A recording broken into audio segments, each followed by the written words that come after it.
রাষ্ট্রপতির পদত্যাগকে কেন্দ্র করে আলোচনা গত কয়েকদিন ধরে এতটাই তুঙ্গে ছিল যে আওয়ামী লীগ ছাত্রলীগ এই ব্যাপারটা খুব একটা আলোচনায় আসেনি। আওয়ামী লীগ ছাত্রলীগ দেশের কোথায় কি করছে সেই ব্যাপারে গণমাধ্যমের খুব একটা চোখও ছিল না। গুরুত্ব ছিল, সমস্ত ফোকাস ছিল রাষ্ট্রপতি পদত্যাগ কখন করছেন, তার স্থলাভিষিক্ত কে হচ্ছেন সেটা নিয়ে গবেষণা এখনও অব্যাহত। নতুন রাষ্ট্রপতি কে হচ্ছেন সেটা নিয়ে অনেকেই মনে করছেন যে ধোঁয়াশা রয়েছে, বিএনপির মধ্যেও এক ধরনের ধোঁয়াশা রয়েছে। আজকে বিএনপির মহাসচিব এবং বিএনপি নেতা রুহুল কবির রিজভী তারা দুজন জানিয়েছেন যে সর্বোচ্চ ফোরামে এটা সিদ্ধান্ত হবে। যদিও বিভিন্ন বিশ্বস্ত সূত্র থেকে পাওয়া খবর অনুযায়ী আমরা গতকালকেই নিশ্চিত করেছি যে নতুন রাষ্ট্রপতি হচ্ছেন একজন নারী এবং বিএনপির দলের কেউ হচ্ছেন না। সেরকম একটা অবস্থায় আওয়ামী লীগের ছাত্রলীগের কর্মকাণ্ড নিয়ে যখন আলোচনা একেবারেই হচ্ছিল না, এর মাঝে কক্সবাজারে ভয়ঙ্কর একটা ঘটনা ঘটেছে। নিষিদ্ধ ঘোষিত সংগঠন ছাত্রলীগ প্রকাশ্যে একেবারে ওপেন ব্যানার টাঙিয়ে কিংবা ওই ডেকোরেটরের যে পর্দা সেই পর্দা দিয়ে ঘিরে আনুষ্ঠানিকভাবে সমাবেশ করেছে। এরকম বেশ কিছু ছবি সামাজিক যোগাযোগ মাধ্যমে ভাইরাল হয়েছে।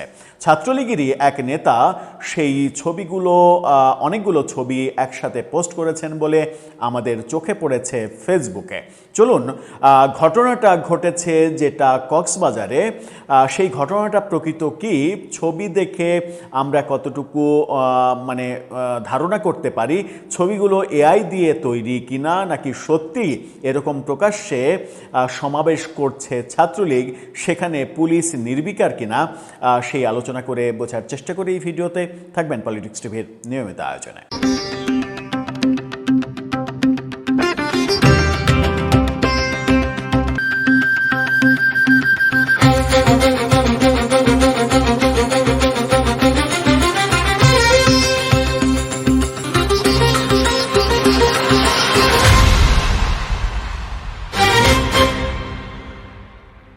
দর্শক, বলছিলাম প্রকাশ্যে ছাত্রলীগের সমাবেশ এবং কক্সবাজারের পালংখালী ইউনিয়নে এই ঘটনাটা ঘটেছে। এই ঘটনার বেশ কিছু ছবি ফেসবুকে ছড়িয়ে পড়েছে। সেই ছবিগুলোর মধ্যে আমরা দেখছি যে ব্যানার টাঙিয়ে এবং ডেকোরেটরের কাপড় দিয়ে ঘিরে একটা জায়গা, সেখানে টেবিল এবং টেবিলের উপরে টেবিল কাভার দিয়ে, যেভাবে একটা সমাবেশ আয়োজন করা হয় সাধারণত রাজনৈতিক ছোট সমাবেশ, সেই রকম আয়োজন করেই এই সমাবেশ করা হয়েছে। এবং সেখানে সামনে দর্শক গ্যালারিতে চেয়ার, এবং যত চেয়ার ছিল সমস্ত চেয়ার ভর্তির পরেও কিছু লোকজনকে দাঁড়িয়ে দেখা গেছে। এখানে যত সদস্য দেখা যাচ্ছে তাতে মনে হচ্ছে যে সব মিলিয়ে অন্তত 100-2 লোকের সমাগম তো হয়েছে। যে ছবিগুলো ছড়িয়ে দেয়া হলো কিংবা ছড়িয়ে পড়লো, সেই ছবিগুলো নিয়ে চলুন একটু ছবিগুলো দেখে নিই। এই প্রথম ছবিটা দেখে নিন। সেখানে দেখা যাচ্ছে যে মঞ্চ, টেবিল এবং সেখানে অতিথি গ্যালারিতে বেশ কিছুজন বসে একজন বক্তৃতা করছেন, পেছনে ব্যানার টাঙানো। পরের ছবিতে দর্শক গ্যালারির ছবি, যারা চেয়ারে বসে আছেন, কয়েকজন বিচ্ছিন্নভাবে দাঁড়িয়ে আছেন। এরপরের ছবি দর্শক এবং মঞ্চকে অ্যাটাচ করে বোঝানো যে এই আগের দুইটা যে ছবি, সেই দুইটা যে বিচ্ছিন্ন না সেটা বোঝানো, এবং পরের ছবিতেও ঠিক একইভাবে বোঝানো। এই 4টা ছবিতেই বোঝা যায় যে এই ঘটনাটা দর্শক সারিতে বসা এবং মঞ্চ, এটা বিচ্ছিন্ন কোনো আলাদা ছবি না, এটা একই জায়গার ছবি। এই ব্যাপারটা ফেসবুকে পোস্ট দিয়েছেন তিনি তার প্রোফাইল ঘেটে আমরা দেখেছি তিনি শাহজালাল বিজ্ঞান ও প্রযুক্তি বিশ্ববিদ্যালয়ের ছাত্রলীগের সাংগঠনিক সম্পাদক। তার বায়োতে সেটাই লেখা। তার প্রোফাইলটা একটু দেখে নিন। তার বায়োতে এটাই লেখা এবং তার নাম নজরুল ইসলাম। তার পোস্টটা আপনারা দেখে নিতে পারেন। সেই পোস্টে তিনি যেটা লিখেছেন সেটা হচ্ছে যে ছবিগুলো দেখার পর গর্বে বুক ভরে গেছে।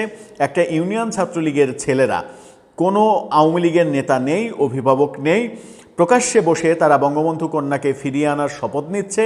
এত সুশৃঙ্খল, ভয় ডরহীন আয়োজন, এই সাহসের মুগ্ধতা আছে।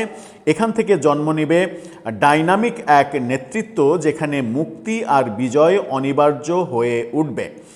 পালংখালী ইউনিয়ন ছাত্রলীগ কক্সবাজার। কক্সবাজারের পালংখালী ইউনিয়ন ছাত্রলীগ এই কাজ করেছে, এরকমটা এই নজরুল ইসলাম তিনি তার পোস্টে উল্লেখ করেছেন। এই যে পোস্টে উল্লেখ করা, সেই উল্লেখ করার মাধ্যমে এবং এই ছবিগুলো দেখে আমার ব্যক্তিগতভাবে মনে হয়নি কোনোভাবেই যে এই ছবি এআই দিয়ে তৈরি করা, এটা রিয়েল ছবিই মনে হয়েছে। যদি রিয়েল ছবি হয় তাহলে একটা ইউনিয়নে এরকম প্রকাশ্যে ছাত্রলীগের মানে সমাবেশ করা হচ্ছে, অনুষ্ঠান করা হচ্ছে, মানে এই ইউনিয়নটা কি পুরোটাই আওয়ামী লীগ অধ্যুষিত ইউনিয়ন? সেখানে কি বিএনপি, জামাত, এনসিপির লোকজন নেই যারা কিনা এখানে এসে হট্টগোল পাকাবে কিংবা পুলিশে ফোন দেবে, পুলিশ এসে এদেরকে ধাওয়া দেবে, গ্রেপ্তার করবে? ব্যাপারগুলো করার মতো কি কেউ নেই? নাকি তারা অপেক্ষায় ছিলেন যে এরকম একটা কাজ তারা করুক, তারা তো মানে ছবি ভিডিও এগুলো ফেসবুকে প্রকাশ করবে, তারপরে ছবি দেখে দেখে পুলিশকে দিয়ে এদেরকে গ্রেপ্তার করা, মামলা, এই ব্যাপারগুলো করা যাবে? ব্যাপারটা সেটা কিনা আমরা জানি না কোনটা, তবে এটা একটা খুবই গুরুত্বপূর্ণ এবং উল্লেখযোগ্য ঘটনা যে ছাত্রলীগ নিষিদ্ধ থাকা অবস্থায় প্রকাশ্যে এরকম ব্যানার টাঙিয়ে ডেকোরেশনের কাপড় দিয়ে ঘিরে আনুষ্ঠানিকভাবে তারা সমাবেশ করছে। আমার মনে হয় যে 24-এর 5 আগস্ট শেখ হাসিনা সরকার পতনের পরে প্রথম আওয়ামী লীগ কিংবা ছাত্রলীগের এরকম আনুষ্ঠানিকতা আমরা দেখলাম। দর্শক, আপনার কাছে কি মনে হয় এটা কোন বার্তা দিচ্ছে? কি হচ্ছে কক্সবাজার চিটাগাং অঞ্চলে? আপনার মতামত জানিয়ে লিখতে পারেন আমাদের কমেন্ট বক্সে।